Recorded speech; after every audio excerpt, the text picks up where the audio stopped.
প্রিয় বন্ধুরা, কেন ইবলিস শয়তান আজও পর্যন্ত হযরত মুসা আলাইহিস সালামের কবর খুঁজে বেড়াচ্ছে?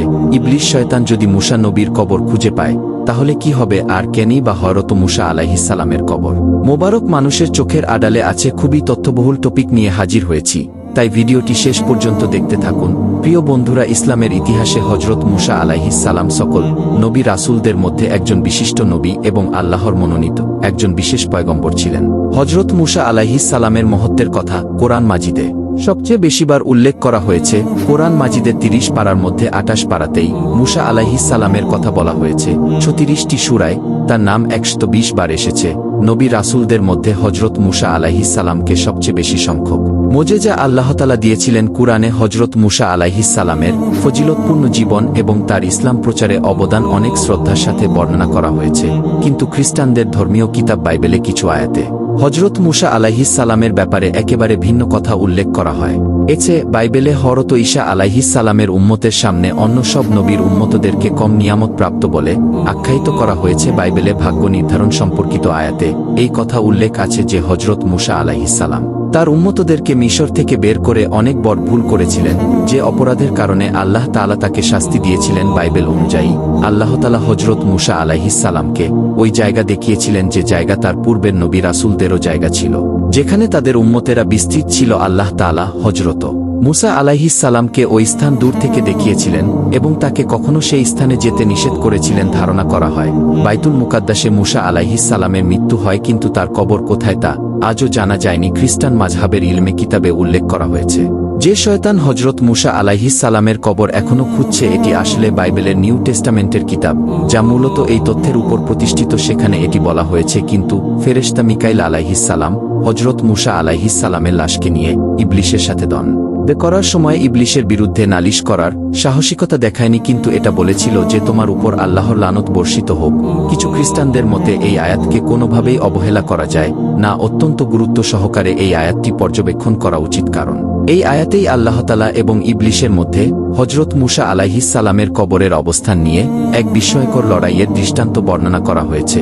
আর একদলের ভাবনা হচ্ছে এরকম যে ইবলিস হযরত মুসা আলাইহিস সালামের কবর এই জন্য তালাশ করছিল, যাতে করে সে তার দেহ মোবারককে কবর থেকে উঠিয়ে তার লাশের সম্ভ্রম ছিনিয়ে নিয়ে বেইজ্জতি করতে পারে। খ্রিস্টানরা এটাও মনে করে যে মুসা আলাইহিস সালাম অনেক বড় একটি পাপ করেছিলেন, আর তা হচ্ছে তিনি বনি ইসরায়েলদের উন্নত জীবনযাপন এবং উত্তম প্রতিদানের আশা দেখিয়ে নিজের লাভের জন্য বনি ইসরায়েল কমকে সেখান থেকে বের করে নিয়ে এসেছিলেন।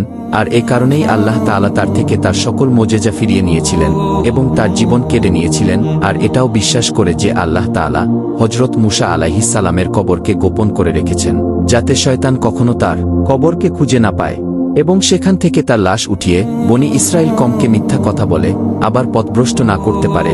আর এ কারণেই শয়তান আজও হযরত মুসা আলাইহিস সালামের লাশের সন্ধানে রয়েছে। হযরত আদম আলাইহিস সালাম থেকে শুরু করে আজ পর্যন্ত শয়তান এভাবেই কোটি কোটি মানুষকে পথভ্রষ্ট করেছে। আর শয়তানের দেখানো রাস্তা অনুসরণ করে আজও কিছু মানুষ মৃত লাশের পূজা করে, আল্লাহর সাথে শিরিক করে। এ কারণেই আল্লাহ তাআলা হযরত মুসা আলাইহিস সালামের কবরের ঠিকানা এখনো পর্যন্ত গোপন রেখেছেন। ইসলামের ইতিহাসে কোথাও হযরত মুসা আলাইহিস সালামের রওজা মোবারকের সঠিক অবস্থানের ঠিকানা এখনো পাওয়া যায় না, কিন্তু কিছু কিছু কিতাব ও আয়াত রয়েছে যেখান থেকে মুসা আলাইহিস সালামের কবরে পাওয়া যায়। যেমন বুখারী শরীফে বর্ণনা রয়েছে, হযরত আবু হুরায়রা রাদিয়াল্লাহু আনহু থেকে বর্ণিত হয়েছে, রাসূলুল্লাহ সাল্লাল্লাহু আলাইহি ওয়াসাল্লাম বলেছেন, মালাকুল মুতকে মুসা আলাইহিস সালামের রূহ কবজ করার জন্য পাঠানো হয়েছিল। ফেরেশতা যখন তার কাছে এলেন তিনি তার চোখে চড় মারলেন। তখন ফেরেশতা রবের কাছে গিয়ে বললেন, আপনি আমাকে এমন এক বান্দার কাছে পাঠিয়েছেন যিনি মরতে চান না। আল্লাহ বললেন, তুমি তার কাছে ফিরে গিয়ে বলো সে যেন তার একটি হাত গরুর পিঠে রাখে। তার হাত যতগুলো পশম থাকবে তার প্রতিটি পশমের বদলে তাকে 1 বছর করে আজু দেয়া হবে। মুসা আলাইহিস সালাম বললেন, হে রব, তারপর কি হবে? আল্লাহ বললেন, তারপর মৃত্যু। মুসা আলাইহিস সালাম বলেন, তাহলে এখনই হোক। তখন তিনি একটি পাথর নিক্ষেপ করলে যতদূর যায় বাইতুল মাকদিসের ততটুকু নিকটবর্তী স্থান তাকে পৌঁছিয়ে দেওয়ার জন্য আল্লাহ তাআলার কাছে নিবেদন করেন। আল্লাহর রাসূল সাল্লাল্লাহু আলাইহি ওয়াসাল্লাম বলেছেন, আমি সেখানে থাকলে অবশ্যই পথের পাশে লাল বালুর ঢিলার কাছে তার কবর তোমাদেরকে দেখিয়ে দিতাম। একটি বর্ণনা থেকে এটাও জানতে পারা যায় যে হজরত মুসা আলাইহিস সালাম তার শেষ সময় টিলা পর্বতের কাছে অবস্থান করেছিলেন এবং তিনি প্রার্থনা করেছিলেন যাতে তার মৃত্যু মুকাদ্দাসে দেওয়া হয়।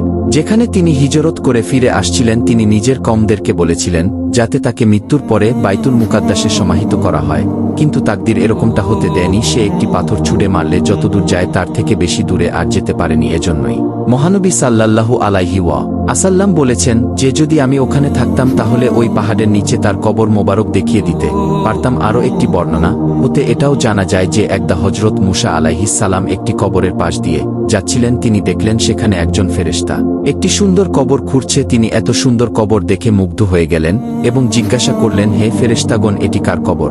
তখন ফেরেশতারা বলল, এটি আল্লাহর একজন নেক বান্দার কবর। তুমি যদি চাও এই কবরটি তোমার হোক তাহলে তুমি এখানে শুয়ে পড়ো। আর হজরত মুসা আলাইহিস সালাম ঠিক তাই করলেন এবং সেই কবরেই তিনি শেষ নিঃশ্বাস ত্যাগ করলেন এবং ফেরেশতাগণ তার জানাজা পড়িয়ে তাকে সমাহিত করলেন। সবাই ভালো থাকবেন, দেখা হবে অন্য কোনো পরবর্তী ভিডিওতে ইনশাআল্লাহ।